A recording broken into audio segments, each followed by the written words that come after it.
দর্শক সবাইকে প্রীতি এবং শুভেচ্ছা জানিয়ে শুরু করছি আজকের ভিডিও। তো আমি এখন আসছি অমিত দাদার সেই গলদা চিংড়ির খামারে, যেখানে আধুনিক পদ্ধতিতে গলদা চিংড়ির চাষ হচ্ছে।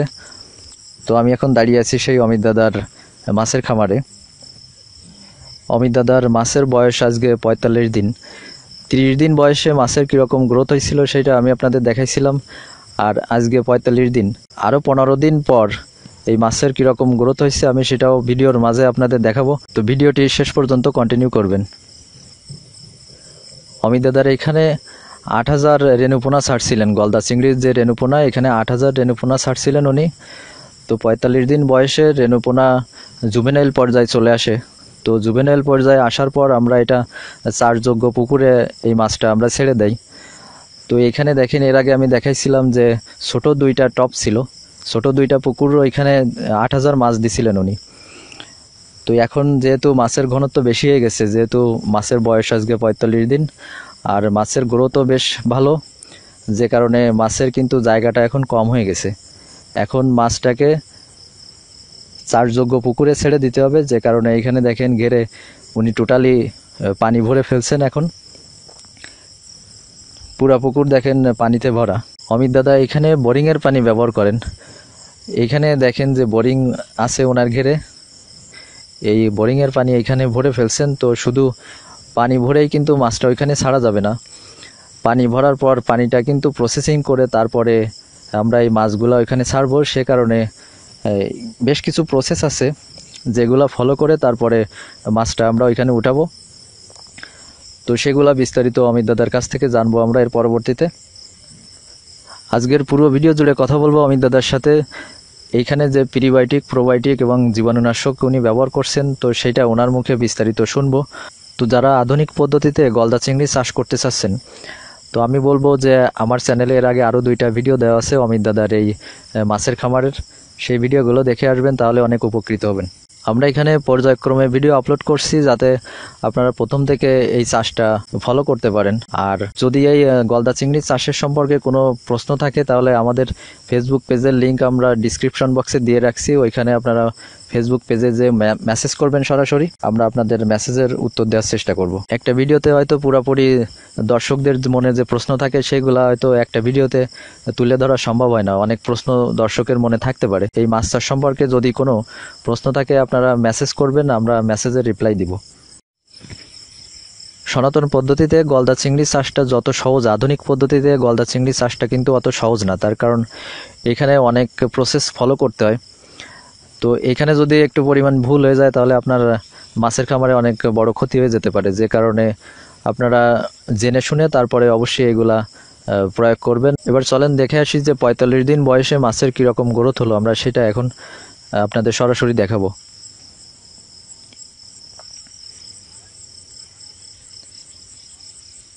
এখানে অমিত দাদা 8000 মাছ ছাড়ছেন, সবগুলাই হ্যাচারির মাছ। নদীর মাছ এত দ্রুত আর কি বড় হয় না, নদীর মাছের গ্রোথটা একটু কম।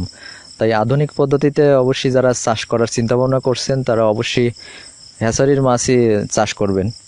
আধুনিক পদ্ধতিতে এই গলদা চিংড়ি চাষে যেহেতু বেশি ঘনত্বে মাছ চাষ করা হয়, সেক্ষেত্রে যারা আধুনিক পদ্ধতিতে চাষ করতে চাচ্ছেন অবশ্যই অ্যারেশনের ব্যবস্থা করে তারপরে এই চাষে নামবেন। কারণ এই বেশি ঘনত্বে মাছ চাষ করতে গেলে যে কোনো মুহূর্তে কিন্তু যদি অ্যারেশনের ব্যবস্থা না থাকে তাহলে মাছ অক্সিজেন ফেল করতে পারে, তো সেইটা অবশ্যই মাথায় রাখবেন।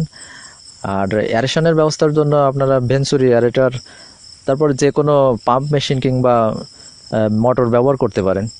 তো ভেঞ্চুরি অ্যারেটর এটাও খারাপ না।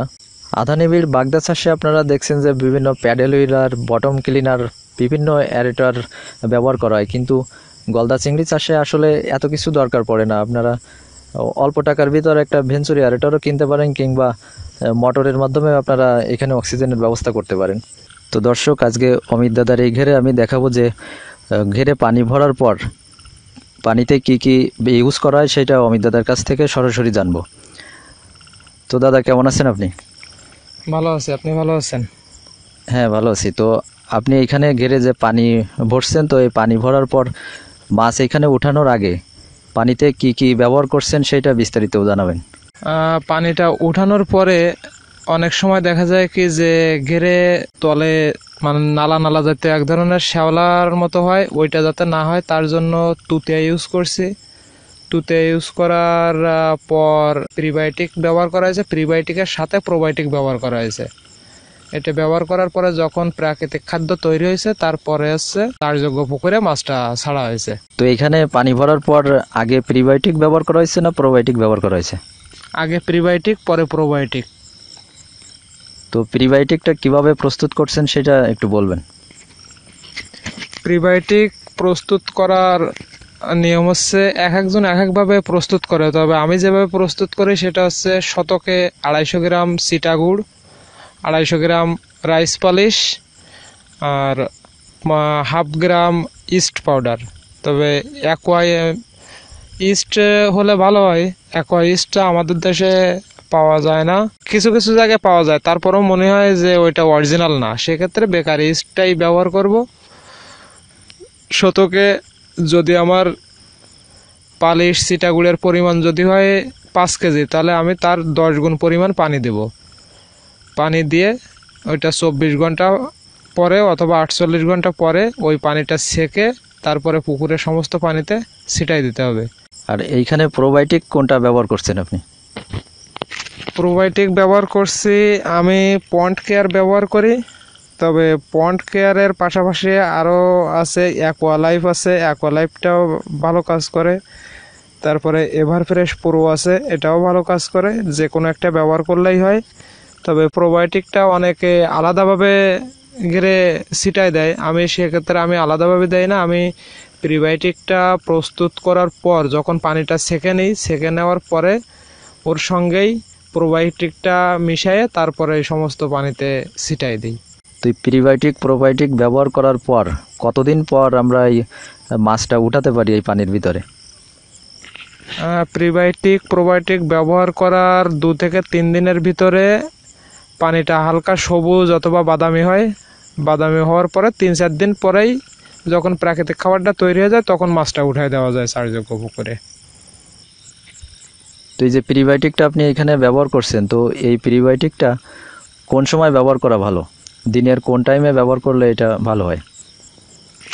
প্রিবায়োটিকটা আসলে ব্যবহার করার নিয়ম রোদ অবস্থায়, যখন সকালে রোদ ওঠে বা দুপুরে রোদ ওঠে, রৌদ্র অবস্থায় পুকুরের পানিতে ছিটাতে হবে।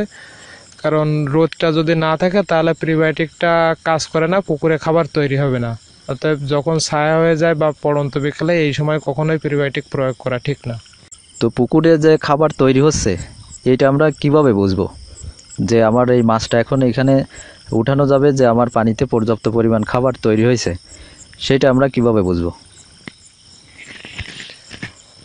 অনেক সময় মানে বোঝাই যায় যে পানির কালারটা চেঞ্জ হয়ে যাচ্ছে কিনা। পানির কালারটা যখন হালকা বাদামি হচ্ছে বা হালকা সবুজ হচ্ছে হলেই বুঝতে পারবো যে আমাদের পুকুরে এখন পর্যাপ্ত প্রাকৃতিক খাবার তৈরি হয়ে গেছে, এখন মাছটা দেওয়া যাবে। আবার অনেকে দেখা যাচ্ছে কি অনেক সময় যদি পানি দেখে না বুঝতে পারে, তাহলে সব থেকে ভালো হয় যদি কাঁচের গ্লাসে যদি পানিটা উঠায় দেখে। কাঁচের গ্লাসে দেখলে বোঝাই যাবে যে আমার পানির কালারটা সবুজ বা বাদামি হয়ে গেছে, খাবার তৈরি হয়ে গেছে পর্যাপ্ত। তখন আমি যদি চাষযোগ্য পুকুরে মাছ উঠাই দিই তাহলে মাছের গ্রোথ খুব ভালো আসবে। আরও একটা জিনিস আছে যে শুধু প্রিবায়োটিক প্রোবায়োটিক দিলে, খাবার দিলেই যে মাছ খাইলেই যে বড় হবে এরকম কোনো ইয়ে না। মাছ যদি গলদা চিংড়ি চাষে বিশেষ করে যদি মাছের যদি খোলস না দেয়, যতই আমি খাবার দেই বা প্রাকৃতিক খাবার তৈরি করি, মাছ কখনোই বাড়বে না। সেক্ষেত্রে গুণ আসার, অর্থাৎ আমরা গুণ ধরি অমাবস্যা পূর্ণিমা, 15 দিন পর পর গুণ আসার 2-3 দিন আগে ঘিরে যদি ক্যালসিয়াম চুন মারা হয়, ক্যালসিয়াম চুন মারলেই মাছ খোলস দেবে।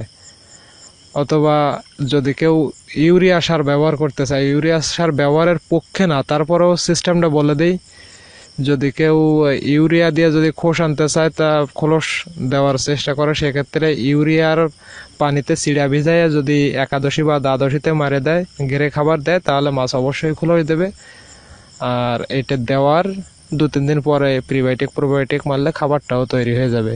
আর একটা জিনিস আছে, সেটা হচ্ছে মাছ গলদা চিংড়ি যদি খোলস দেয়, খোলস দিলে মাছটা নরম হয়ে যায়। ওই মাছটা যদি দ্রুত শক্ত না হয়, তাহলে যদি সাদা মাছ থাকে তাহলে সাদা মাছে ওই নরম মাছটা খেয়ে ফেলে।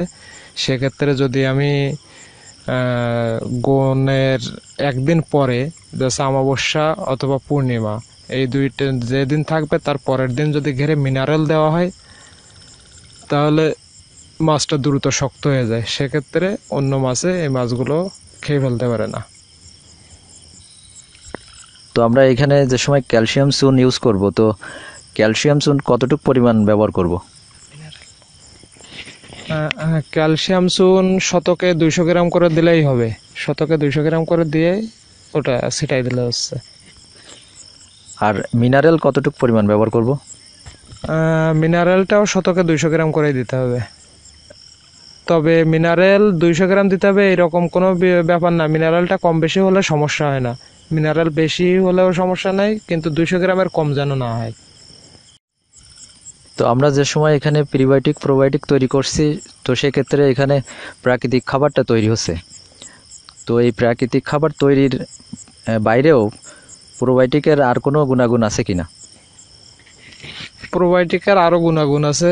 সেটা হচ্ছে দেখা যাচ্ছে অনেক সময় খাবার দিলে পুকুরের তলদেশে যে খাবারটা নষ্ট হয় বা নষ্ট হয়, সেক্ষেত্রে দেখা যাচ্ছে কি যদি আমি সপ্তাহে 1 দিন বা 2 দিন যদি জাল টেনে বা হররা টেনে যদি এই করে দেয়, তাহলে ওই খাবারটা যখন উঠে আসবে, উঠে আসলে ওইটাই আবার পুকুরে আবার খাবার তৈরি হয়ে যাবে। যে নষ্ট খাবারটা বা মাছের যে বর্জ্য, এই বর্জ্যর থেকেও প্রোবায়োটিক খাবার তৈরি করে দেয়। আর একটা জিনিস সেটা হচ্ছে, আমি যে প্রোবায়োটিক যে এই যে 3টার কথা বললাম, এই 3টা বাদেও আরও প্রোবায়োটিক আছে, কিন্তু আমাদের খেয়াল রাখতে হবে সবসময় আমরা যেন ব্যাসিলাস গ্রুপের প্রোবায়োটিক ব্যবহার করি। ব্যাসিলাস গ্রুপের প্রোবায়োটিকের কার্যকারিতা অনেক বেশি। তো দর্শক, প্রিবায়োটিক প্রোবায়োটিক এবং জীবাণুনাশক নিয়ে আজকে ভিডিওতে অমিত দাদার কাছ থেকে আমরা বিস্তারিত জানলাম। তো আমি পর্যায়ক্রমে এই গলদা চিংড়ি চাষের ভিডিও আপনাদের দিব। তো আশা করি চ্যানেলের সাথে থাকবেন। ভিডিওটি ভালো লাগলে অবশ্যই লাইক করবেন, শেয়ার করবেন, আর যদি কোনো মতামত থাকে কমেন্ট বক্সে কমেন্টস করবেন। তো ধন্যবাদ সাথে থাকার জন্য। দেখা হবে পরবর্তী কোনো ভিডিওতে। ভালো থাকবেন সবাই।